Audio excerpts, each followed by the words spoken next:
When I first saw this special, I didn't exactly realize how old it was, being from the 1970s.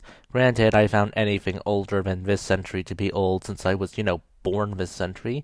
It's the kind of silliness we all need. We open with Special Delivery Man Sam, who is our narrator for this special. Children, being children, play 20 questions on why Santa is simply Santa, like why does he go down chimneys, and why does he wear the red suit? Well, this is where Sam comes in and narrates the origin of Santa Claus as per Rankin Bass. So, in a gloomy town ruled by Burgermeister, Meisterburger, yeah, the town is also called Somber Town, so a bit on the nose.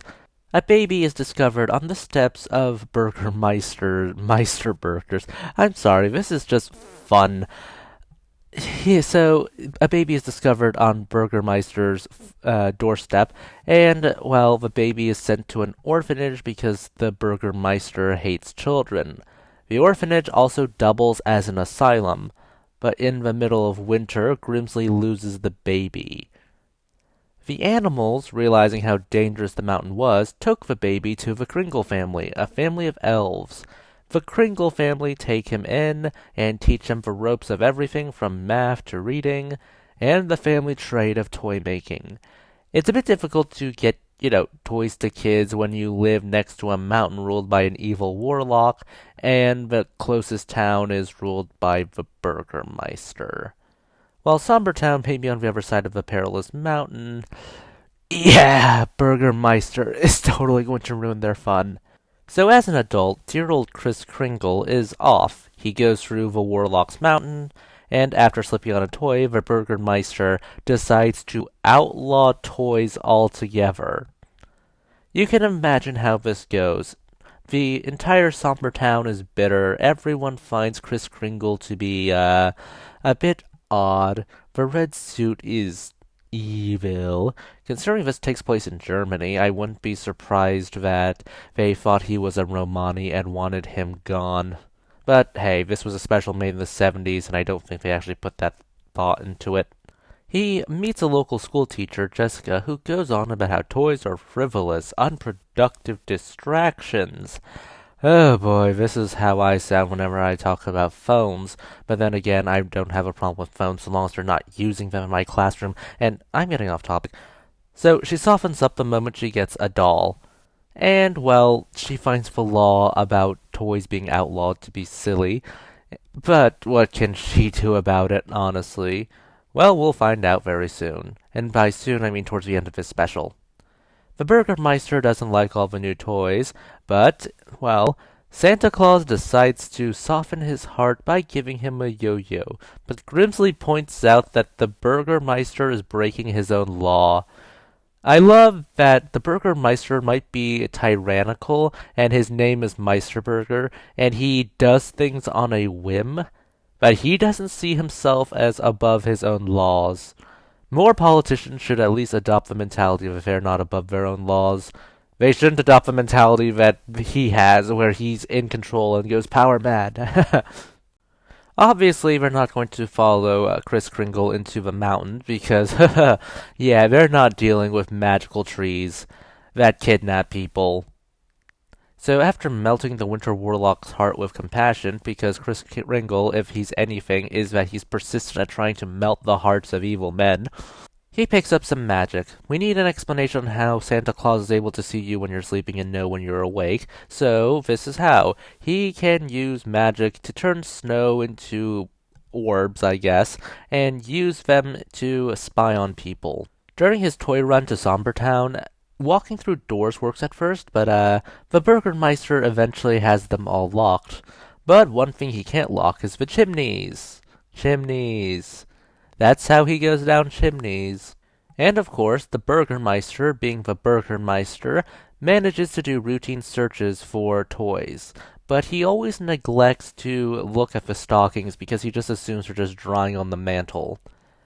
Of course, this is where the stocking tradition gets started. As with these specials, we need our darkest hour. The Kringle family home is arrested because they managed to track the movements of Santa Claus, and using a hostage, they basically arrest him when they catch him in a house and prevent him from actually going back up the chimney. So, they're in jail. but they don't actually get the whole Winter Warlocks anything. Probably because they thought it was useless, probably because they had no idea what they were doing and they're just stupid. So the only thing that the Winter Warlock has to offer Jessica when she goes to break them out is getting corn. Yep, corn. Actually, the corn he has on him makes reindeer fly, which is how they get out. So obviously the Kringle family can't exactly act out in the open, so there's a solution. Just leave. Not like they had any place to go back to. The Burgermeister decided to go burn their home. So they leave for the North Pole. Jessica becomes Mrs. Claus. Meanwhile, the Burgermeister simply ends up dying and thus takes the entire Meisterburger family line with him. So his legacy basically ends up falling apart as it lived. Okay, the special is absurdly cheesy, but that's part of its charm.